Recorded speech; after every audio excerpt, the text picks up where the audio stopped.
early classes ഹിന്ദിയിലേക്ക് സ്വാഗതം. ഇന്ന് +1 ക്ലാസ്സിലെ ഹിന്ദിയിലെ നമുക്കടുത്ത ചാപ്റ്ററായ ജുലൂസ് എന്ന പാഠഭാഗം പഠിക്കാം. ജുലൂസ് കഹാനിയായിരുന്നു. അതെഴുതിയത് ഹിന്ദിയിലെ ഏറ്റവും ശ്രേഷ്ഠനായിട്ടുള്ള കാവ്യ സാഹിത്യിക ശ്രേഷ്ഠ കവിയായിരുന്നു പ്രേംചന്ദ്. അദ്ദേഹത്തിൻ്റെ കഹാനിയായിരുന്നു ജുലൂസ്. അതിനെ നാട്യരൂപാന്തരമാക്കി മാറ്റിയതാണ് ചിത്ര മുദ്ഗൽ. നമുക്ക് പഠിക്കാനുള്ളത് നാട്യരൂപാന്തരമാണ്. എഴുതിയത് ചിത്ര മുദ്ഗൽ ആണ്. ചിത്ര മുദ്ഗലിനെ ഒന്ന് പരിചയപ്പെടാൻ നോക്കിയ ജന്മ 10 ഡിസംബർ 1944 ചെന്നൈയിലെ പ്രമുഖ രചനായേയും പ്രമുഖമാർജിച്ച രചനകൾ ഉപന്യാസ കഹാനി സംഗ്രഹങ്ങൾ നാട്യരൂപാന്തർ. അവിടെ നോക്കിയ പുരസ്കാർ അറിയാമല്ലോ, നേരത്തെ പഠിപ്പിച്ചത് ഓരോ പാഠഭാഗത്തിലും. പുരസ്കാറെ ഇന്ദു ശർമ്മ കഥാ സമ്മാൻ. അടുത്ത നോക്കിയേ ഉത്തർപ്രദേശ് സാഹിത്യ ഭൂഷൺ, കെ ബിർള ഫൗണ്ടേഷൻ കാ വ്യാസ സമ്മാൻ എന്നിവ ആയിരുന്നു പുരസ്കാർ. അടുത്ത നോക്കിയ വിശേഷതായേ എന്തൊക്കെയാ നോക്കിയ ബഹുമുഖി സാഹിത്യിക പ്രതിഭ, സ്ത്രീ പുരുഷ സമഭാവന പർ ബൽ. അടുത്ത നാരി ഉത്പീഡൻ കെ പ്രതി വിരോധ്. ഇത്രയായിരുന്നു അവരുടെ സ്പെഷ്യാലിറ്റീസ്. നെക്സ്റ്റ് ദേനാണ് സംഭാവന ഉപേക്ഷിത ഏവം ഉത്പീഡിത ഭാരതീയ നാരിക്കലിയെ സമർപ്പിത സാഹിത്യം. ഉപേക്ഷിത നിന്ദിക്കപ്പെട്ടതും പീഡിത എന്ന് വെച്ചാൽ പ്രയാസങ്ങൾ അനുഭവിക്കുന്ന നാരികൾക്ക് വേണ്ടി സമർപ്പിച്ച സാഹിത്യങ്ങളും ആയിരുന്നു. അടുത്ത സമ്പ്രതി വിഭിന്ന നാരി സംഘോങ്കി സഞ്ചാലിക എന്നിവയാണ്. ചിത്ര മുദ്ഗൽ എക്സാമിന് ചോദിക്കാൻ കൊള്ളാം കേട്ടോ, ഒന്ന് നോക്കി വെച്ചേക്കണമേ. നമുക്ക് പാഠഭാഗത്തിലേക്ക് കിടക്കാം. ജുലൂസ് എന്ന് വെച്ചാൽ അർത്ഥം എന്താ പറഞ്ഞത്? ജാഥ എന്നാണ്. നാട്യരൂപാന്തരാണല്ലോ, നോക്കിയിരിക്കണം. ഇതിലെ ജുലൂസിലെ പ്രധാന ക്യാരക്ടേഴ്സ് എന്ന് വെച്ചാൽ 4-5 പേരാണ്. 1 ശംഭുനാഥ്, 2 ദീനദയാൽ, 3 മൈക്കു, 4 ഇബ്രാഹിം അലി, 5 ബീർബൽ സിംഗ് എന്നിങ്ങനെ. അല്ലാതെ കുറച്ചല്ലാത്ത ആൾക്കാർ. ഈ 5 പേരെ മാത്രം ഓർത്തിരിക്കണം.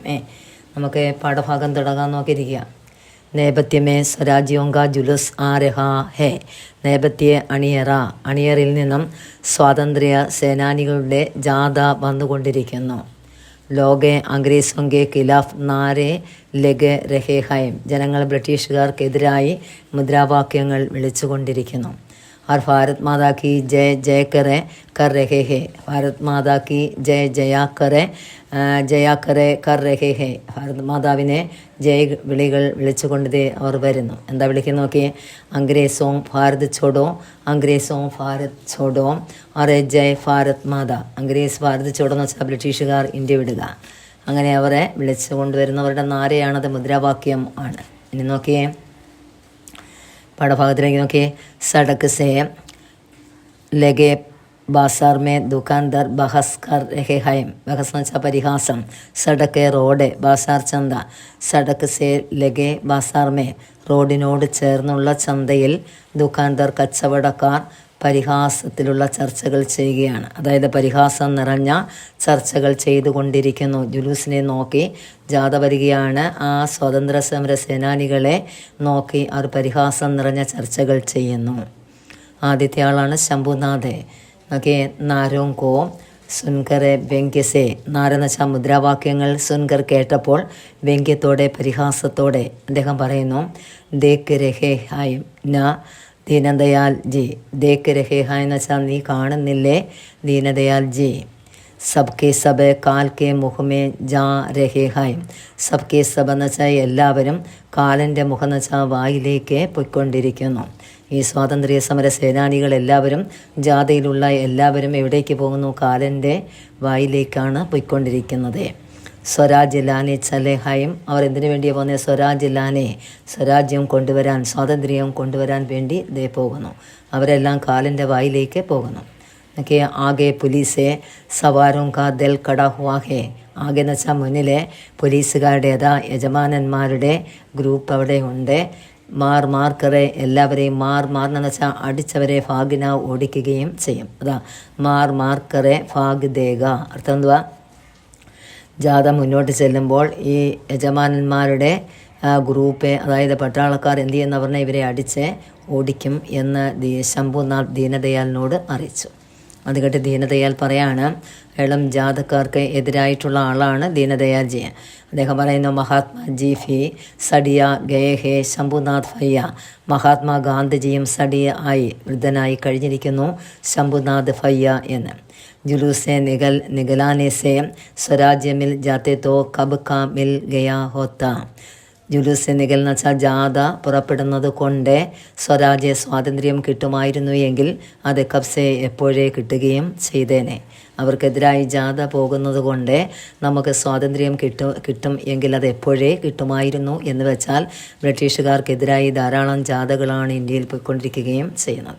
അടുത്തൊക്കെ തനിക്ക് ദേഖോ തോ ജുലൂസെ മേ ഹേ കോൻ.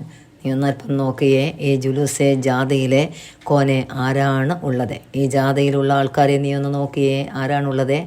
ലൗഡേ ലംഫഗെ സിറെ ഫിരെ. ലൗഡേ ലംഫഗെ സിർ ഫിരെ എന്ന് വെച്ചാൽ വഴി പിഴച്ച പിള്ളേർ, അതായത് തല തെറിച്ചിട്ടുള്ള കുറച്ച് പിള്ളേർ മാത്രമാണ് ആ ജാഥയിൽ ഉള്ളത്. ഷഹർ കെ കോയി ബഡ ആത്മീ ദീക് രഹ.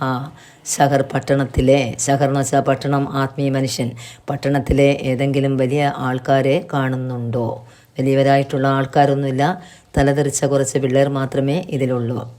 ഫിർ ഹമേം ക്യാ പടി ഹേ അപ്പനെ ദുക്കാൻ ബന്ദ് കർ ജുലൂസ് മേ ആയി.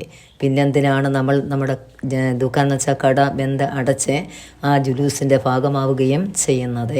അതായത് വലിയ ആൾക്കാർ ഇല്ലാത്തത് കൊണ്ട് നമുക്കും കടയടച്ച് അതിൽ ചേരേണ്ട ആവശ്യകത ഇല്ല. അടുത്ത നോക്കിയേ, ബാസാർമേം ചപ്പൽ ബേച്ച് രഹ മൈക്കു. അടുത്ത ആളാണ് മൈക്കോ. മൈക്കു സ്വാതന്ത്ര്യ സമര സേനാനികൾക്ക് അനുകൂലമായിട്ടുള്ള ആളാണ്. നോക്കിയേ, ബാസാർ എന്ന് വെച്ചാൽ ചന്തയിലെ ചപ്പൽ വിൽക്കുന്ന ആളാണ് മൈക്കോ. ഉൻ ദോനോ കെ ബാത്തെ ഉൻ ദോനോ കി ബാത്തേ സുൻ വെച്ചാൽ കേൾക്കുക. ടാക്കർ ഹസ്ന എന്ന് വെച്ചാൽ പൊട്ടിച്ചിരിക്കുക. ഈ രണ്ടുപേരുടെയും കാര്യങ്ങൾ കേട്ടപ്പോൾ അദ്ദേഹം പൊട്ടിച്ചിരിക്കുകയും ചെയ്തു. അവിടേക്ക് ശംഭുനാഥിൻ്റെയും ദീനദയാലിൻ്റെയും സംഭാഷണം കേട്ടപ്പോൾ മൈക്കു പൊട്ടിച്ചിരിച്ചു. ശംഭുനാഥിന് ദേഷ്യം വന്ന് കാണുമല്ലേ. ചിട്കർ ദേശിച്ചേ തു അപ്പനി ചട്ടിയോം ആർ ചപ്പലോം ബേച്ച് മൈക്കു. ഇവിടെ മൈക്കു, നീ എന്തിയാ, നീ നിരച്ചട്ടിയാന്ന് വെച്ചാൽ വള്ളിച്ചെരുപ്പുകളും ചപ്പലുകളും വിറ്റോളൂ. പിന്നെന്താ, ടിട്ടായ കാഹേരഹെ ടിട്ടായ കാഹേരഹെ എന്ന് വെച്ചാൽ എന്തിനാ പൊട്ടിച്ചിരിക്കുന്നത്? നീ നിൻ്റെ ചെപ്പലുകൾ വിറ്റോളൂ, നീ എന്തിനാണ് പൊട്ടിച്ചിരിക്കുകയും ചെയ്യുന്നത്? ലെക്താഹെ ആജ് ബിക്രി. ബിക്രി എന്ന് വെച്ചാൽ കച്ചവടം. ആജ് എന്ന് അച്ചാ ഹോ ഗയ. കച്ചവടം നല്ലതായി എന്നാണ് തോന്നുന്നത്. അതായത് ഇന്നത്തെ കച്ചവടം നല്ലതായി എന്നാണ് തോന്നുന്നത്, അതുകൊണ്ടായിരിക്കും ഇങ്ങനെ പൊട്ടിച്ചിരിക്കുന്നത് എന്നാണ് ശംഭുനാഥ് പറഞ്ഞത്. അത് കേട്ട മൈക്ക് പറയാണ്, ബിക്രി ബിക്രി ചോടോ ശംഭു ഭയ്യ. ബിക്രി ബിക്രി എന്ന് വെച്ചാൽ ആ കച്ചവടമൊക്കെ ചോടന കളഞ്ഞ ഭയ്യ, അതിൻ്റെ അതല്ല. ഹസ് രഹാഹോം തുമാരി ബാത്ത് പേ. ഞാൻ ചിരിച്ചത് നിങ്ങളുടെ ബാത്ത് കേട്ടിട്ടാണ്, കാര്യം കേട്ടിട്ടാണ്. അത് കേട്ട് ശംഭുനാഥ് ചോദിക്കുക, കിസ് ബാത്ത് പേ, ഏത് കാര്യം, ഏത് കാര്യത്തിലാണ് നിനക്ക് ചിരി വന്നേ എന്ന്. മൈക്ക് പറഞ്ഞു, അരെ ബെഡെ ആത്മീ കാഹെ ജുലൂസ് മേ ആനെ ലഗെ. ബെഡെ ആത്മീകൾ എന്ന് വെച്ചാൽ വലിയ ആൾക്കാർ എപ്പോഴാണ് ജുലൂസിൻ്റെ ഭാഗമാവുകയും ചെയ്തത്? അവർ ജുലൂസിലേക്ക് വരികയും ചെയ്തില്ല. ഇത്രയും നാൾ ജാഥകൾ പോകുന്നു, അതിൽ വലിയ ആൾക്കാരെ എപ്പോഴാണ് ജുലൂസിൻ്റെ ഭാഗമായി വന്നത് എന്നാണ് ചോദിച്ചത്. അംഗ്രേസി രാജ് എന്ന് വെച്ചാൽ ഭരണം, ബ്രിട്ടീഷുകാരുടെ ഭരണം. മേ ഉനെ കോൻ കമി ഹേ. ബ്രിട്ടീഷുകാരുടെ ഭരണത്തിൽ അവർക്ക് എന്ത് കുറവാണ് ഉള്ളത്? അവർക്ക് യാതൊരു കുറവില്ല, സന്തോഷത്തോടെ അവർ ജീവിക്കുകയും ചെയ്യുന്ന വലിയ ആൾക്കാർ.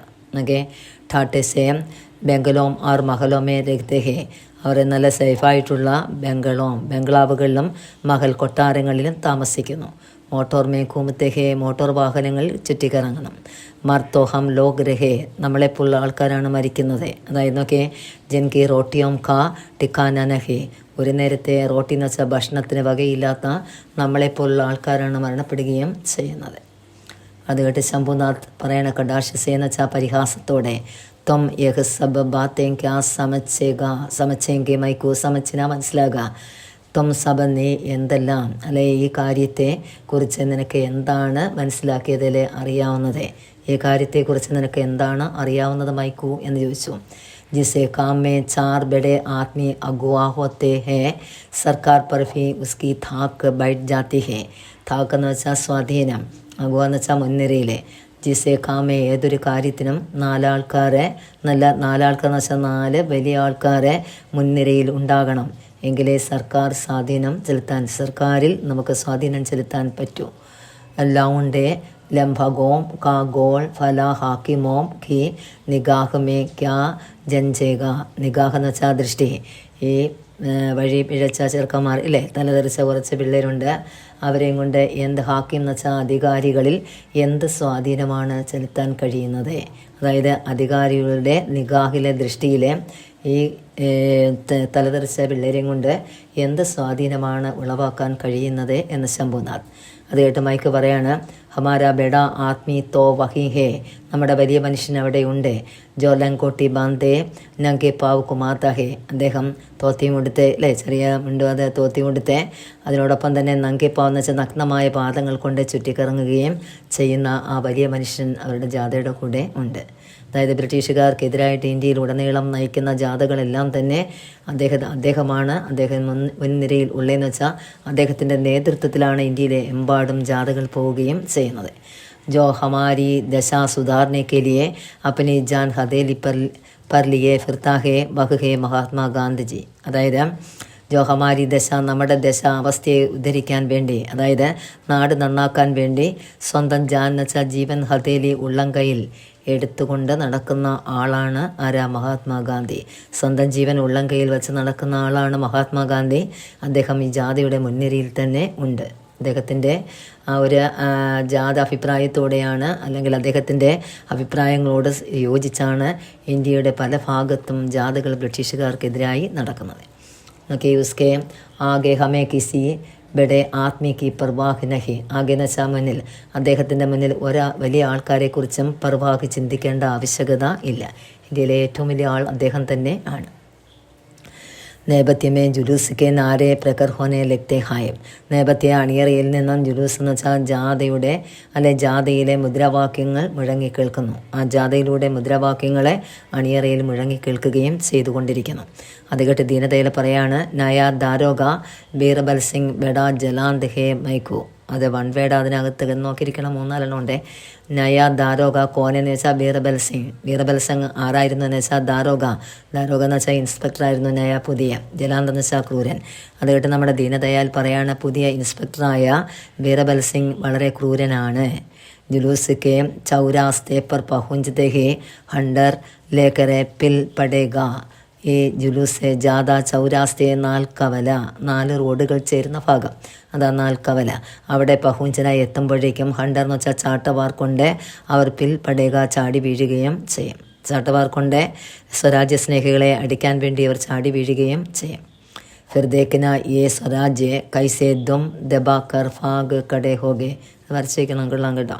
എന്നൊക്കെ ഫിർ ദേഖ്ന, പിന്നെ നമ്മൾക്ക് കാണാം, ഈ സ്വരാജ്യ സ്നേഹികൾ കൈസേ ദും ദബാക്കർ ഭാഗ് എന്ന് വെച്ചാൽ വാലും ചുരുട്ടിക്കൊണ്ട് ഓടുന്നത് നമുക്ക് കാണാം. സ്വരാജ്യ സ്നേഹികളായ ആൾക്കാരെ വാലും ചുരുട്ടിക്കൊണ്ട് ഓടുന്നതായി നമുക്ക് കാണാം എന്ന് പറഞ്ഞത് ദീനദയാലാണ്. ഉദർ ദേഖേ മൈക്കു, അവിടേക്ക് നോക്കൂ മൈക്കു. ദേഖേ സിപ്പാഹിയോം നെ ജുലൂസിയോം കോ റോക്ക് ദിയാ ഹേ. അവിടേക്ക് നോക്കൂ മൈക്കു. സിപ്പാഹിയോം എന്ന് വെച്ചാൽ പട്ടാളക്കാർ, ജുലൂസ് ജാഥക്കാരെ റൂക്കിന തടയുകയും ചെയ്തു. അപ്പോഴേക്കും സംഗീതം വീണ്ടും കേട്ടു. അണിയറയിൽ നിന്നായിരിക്കും കേൾക്കുന്നത്. എന്തായിരിക്കും? ബ്രിട്ടീഷുകാർക്കെതിരായ മുദ്രാവാക്യം കേൾക്കുകയും ചെയ്യുന്നു. അവിടെ വെച്ച് ഫസ്റ്റ് പാട്ട് അവിടെ വെച്ച് നമുക്ക് നിർത്താമേ. അടുത്ത ക്ലാസ്സിലെ അടുത്ത പാട്ട് എടുത്തു തരാം. ഇന്നത്തെ ക്ലാസ് ഇഷ്ടപ്പെട്ടെങ്കിൽ പുതുതായി കാണുന്ന ആരെങ്കിലും ഉണ്ടെങ്കിൽ സബ്സ്ക്രൈബ് ചെയ്യണം. എന്നിട്ട് നിങ്ങളെ മറ്റു കുഞ്ഞുങ്ങളിലേക്ക് ഒന്ന് ഷെയർ ചെയ്ത് ലൈക്ക് ചെയ്ത് സപ്പോർട്ട് ചെയ്യുക. ഓക്കെ, അടുത്ത ക്ലാസ്സിൽ കാണാം.